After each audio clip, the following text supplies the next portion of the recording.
I think the most important thing for 90% of players should be remembering to have fun with the game. Unless you are playing the game professionally, you should be trying to enjoy each game. It is easy to fall into a trap of myopia, based entirely on win percentage, especially when your enjoyment is subordinate to your performance. There is not a systemic problem with competition, though. There may be a deceptive appeal, the seduction of success. To me, the most engaging games are ones with a good rhythm, where tempo swings from turn to turn.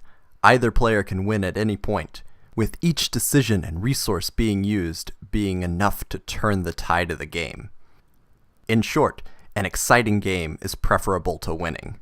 Those games in which you are taken aback by your opponent's creativity, not necessarily because they were breaking into the format with a novel idea, but rather being so bold as to try something wacky without fear of failure. There are special moments in everyone's interaction with the game, where your understanding of the game is fundamentally challenged by someone doing something so out of left field.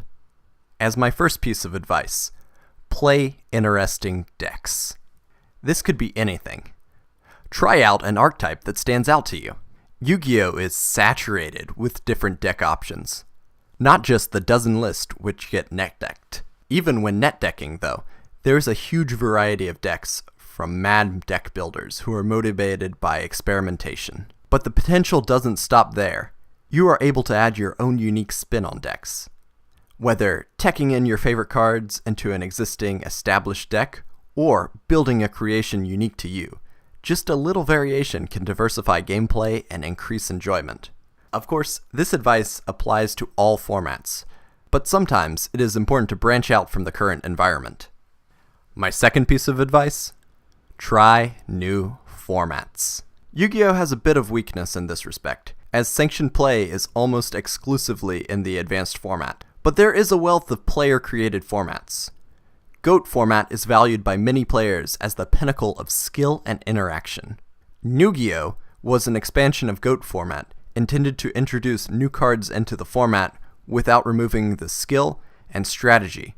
Tag and free-for-all are dueling styles which change the game into a chaotic jumble, although you should probably take the format less serious than I did as a kid. I have some typed up rules talking about tag formats, and even describing niche rulings to prevent arguing. It is really interesting to look at something I typed up with my neighbor a decade or so ago. On the last page, there is room for signatures. My mom is a notary, so maybe we could have had this legally binding. I do want to point out that Konami used to have official rules for tag format, and we even printed them out after writing our own. The final format I want to point out is one that really deserves its own video one day. Trinity format is not just a format, but a colossal shift in the way the game is played. It has a new master rule which limits the number of summons per turn. It is a singleton format like Commander, with a few caveats. But the most striking aspect of the format is the ban list. There is an emphasis on making the game engaging for both players, and in specific, banning instant win or FTK enabling cards. On the subject of ban lists, my third piece of advice: play around with the ban list. This is probably the most controversial way of changing the game, outside of making custom cards. There are two ways to do this. Ban problematic cards is the first.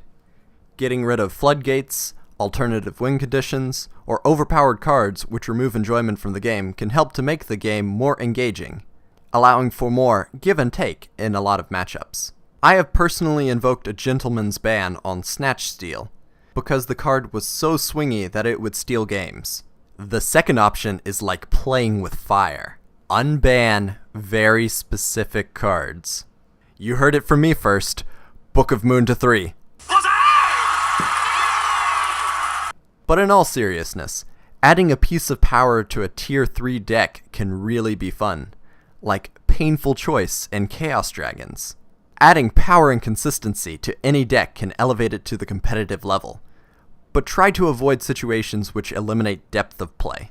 Substitute is great for a Monarch deck, but not fun in the Frog FTK strategy. By no means is this an exhaustive list on how to improve your engagement with the game, but I think that this is a good place to start.